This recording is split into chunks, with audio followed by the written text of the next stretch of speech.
Hello and thanks for joining us. Coming up on today's show.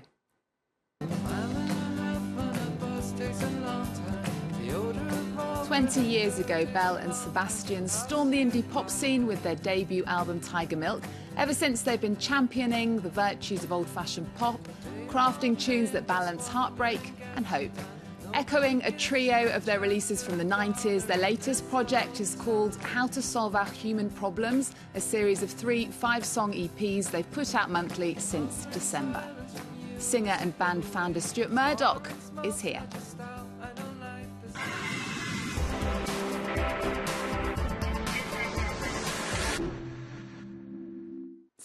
Stuart, welcome to the show. Thanks very much. Thank you for being here. Now, just start with, what was the idea behind these 3 EPs as opposed to making another album? Oh, just every 10 years we like to do something different. We've got a history of doing these little things. I just like the idea of giving people bite-sized chunks. I think especially in this fast-moving day and age, it's almost easier to digest. But it's also, I think, with this format, you can be a little bit more adventurous. An LP feels very formal, whereas we were having a lot of fun with this record. Yeah, no, I like bite-sized music. Well, you returned to Glasgow, your hometown, to record the latest music. And the video for the single We Were Beautiful off the first EP was also filmed there. Let's take a look. We were beautiful before this went down. We were beautiful before the years came to turn it upside down. We were beautiful before we got wise. We were beautiful, we're skying like it laying low.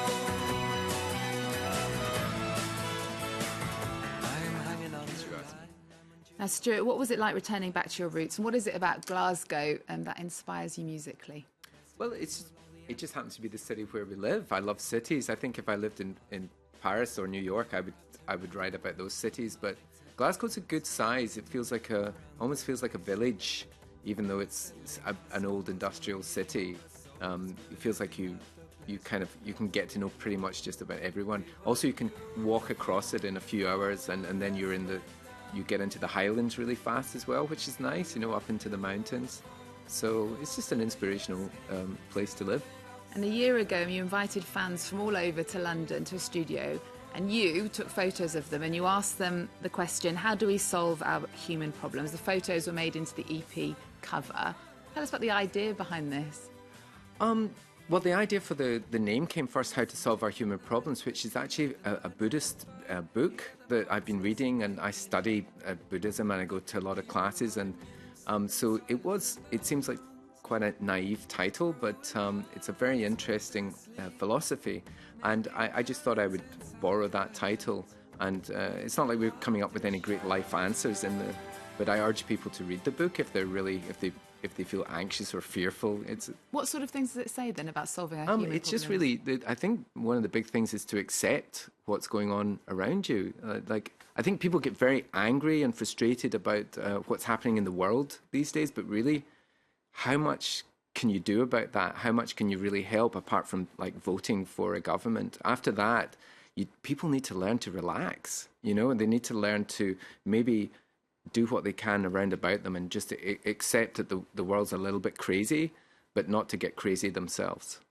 Now, on one of the songs, the videos for the songs, on the second part of the trilogy, I'll Be Your Pilot, the video shows lots of unknown people again. Let's just take a look. I won't leave you to suffer. I won't let them prevail. I know a trapdoor, shortcut gate into the wilds of the free air. Lying here in the sweet Sahara, 1,000 miles to the nearest problem. I see you sleep. We see lots of different people in that video. What's the story behind it? Well, the video was a little bit... I was interested in doing something like Andy Warhol used to do, almost like giving everybody just a screen test. People didn't know what to expect, and we just came in, and I liked the idea of just trying to find people's personalities, which was also what we were trying to do with the record sleeves as well, just meeting people that bought our records and bringing them in and shooting them, and it was so much fun to do. And I think we got some great pictures. And the title song of the first part of the trilogy is The Girl Doesn't Get It. It seems to refer to issues such as Brexit, immigration, fiscal and social inequality. How do current affairs affect your writing?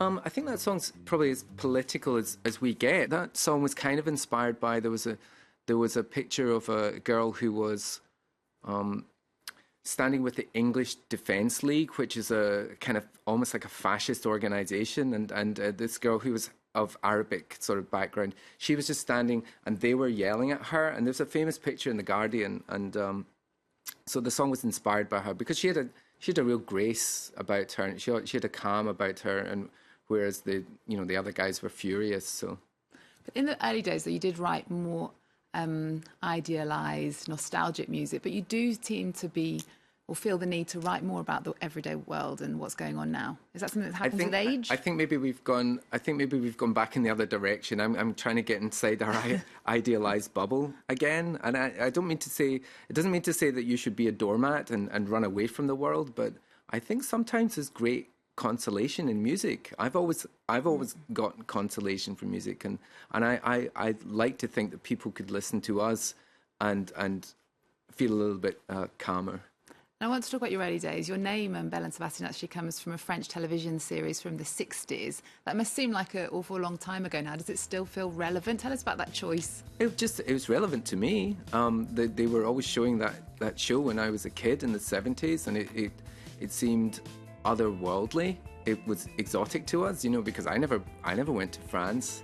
And so just to hear this kind of badly dubbed and beautiful black and white TV show, it seemed... And so, we picked that name, and then years later, the author, Cécile Aubry, she got in touch with us, and she was mad, and she said, I don't want you to use this name. And I said, well, we've already made 3 LPs, and we tried to write to you before, but and so we actually came to Paris to meet her, and, we spent the day with her, and she was a lovely person. You won her over? At the end of the day, she says, okay, you can use the name because I like you. So she was cool. Also in the song The Girl Doesn't Get It, you talk about internet culture and society's obsession with social media.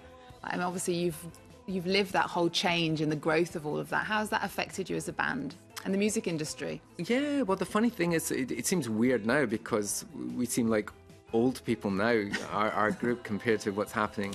But back when we first started, we won a Brit Awards, which is quite a big deal. I didn't realize it at the time. And the reason we won it is because all our fans voted for us online, and they were some of the first people to get with the internet. That's when the internet was just really starting. And then they formed all these chat groups. This is back in 96, 97. So apparently we were on the cutting edge back then, even though we didn't know it. And then they left us behind. And you've been doing this for 20 years. Your last album was your 9th.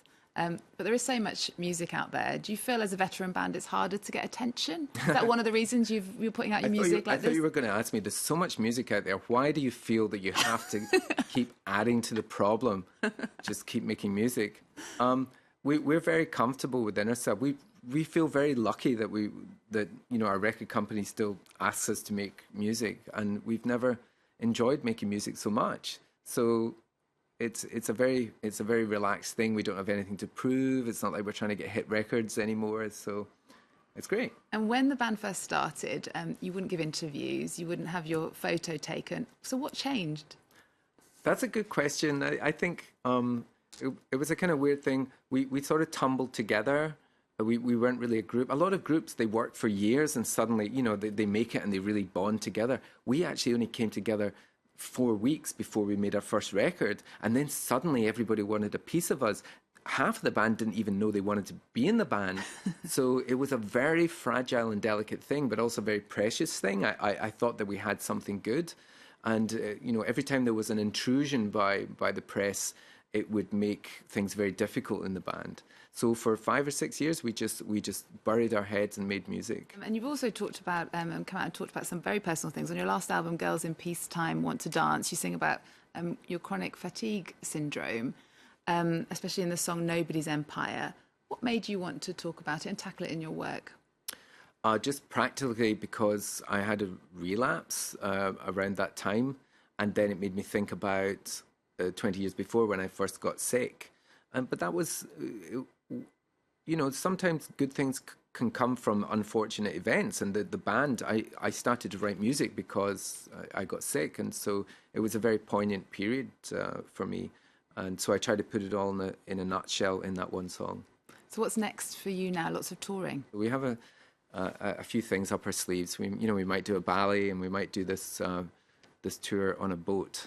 Oh, sounds exciting. I have to keep up to date with that. We also always end our show and with our guest's cultural pick of the moment. What have you chosen for us today?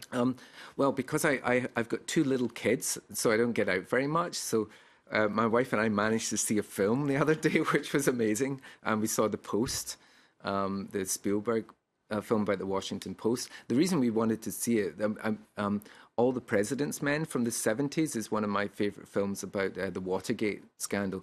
And this feels like a prequel to that film. And even when you watch the film, the way it's shot, it's very nostalgic looking back to that film. So it was a bit of an indulgence. But just the way that Spielberg treats the press, he's almost got a fetish for the way that newspapers are made. So it's worthwhile. It was a good watch. Okay, well, Stuart, we're going to leave our viewers with The Post. Thank you so much for joining us here on France 24. It's been a pleasure. Thank you very much. And part 3 of the EP trilogy, How to Solve Our Human Problems, along with a compilation CD and limited edition vinyl box set encompassing the full trilogy, is out on the 16th of February. Remember our website. We're also on Twitter, Facebook and Instagram. There's more news coming up on France 24 after this. You know, the only couple I knew that both Kennedy and LBJ wanted to socialize with was you and your husband, and you owned the damn paper. But that's the way things worked. Politicians and the press, they trusted each other so they could go to the same dinner party and drink cocktails and tell jokes while there was a war raging in Vietnam. I don't know what we're talking about. I'm not protecting Lyndon. No, you got his former Secretary of Defense, Robert McNamara, the man who commissioned this study. He's one of about a dozen party guests out on your patio. I'm not protecting any of them. I'm protecting the paper.